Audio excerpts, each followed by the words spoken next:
Hindi naman inaasahan ng Diyos na maunawaan natin ang lahat ng bagay sa buhay. Ang hinihiling lang niya, pagkatiwalaan natin siya sa lahat ng nangyayari sa buhay mo. Sa buhay natin.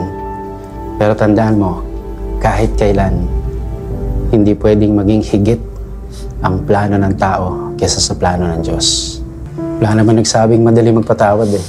Kala kasi ng tao, pag nagpapatawad siya, o pag nagpatawad ka, eh ginagawa mo ito para dun sa nakasakit sa'yo, nakagawa sa'yo ng kasalanan. Ang hindi alam ng tao, ang pagpapatawad ay parang pagbubukas ng pintuan ng isang kulungan na ikaw pa lang nakakulong. Hindi mo saklaw ang lahat ng bagay. Hindi mo saklaw ang buhay ng tao. Hindi natin may babalik ang oras. Hindi natin mababalik ang panahon. Pero huwag kang mamuhay sa nakaraan. Mamuhay tayo ngayon sa kasalukuyan. May bukas pa, may kinabukasan.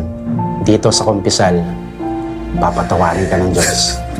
Kasi mahal na mahal ka ng Diyos. Uuwi kang pinatawad kahit dumating ka ritong makasalanan. Madadalian ka kapag nalaman mong pinatawad pala ako. Kailangan kong dalhin ang pagpapatawad na ito na akin natanggap.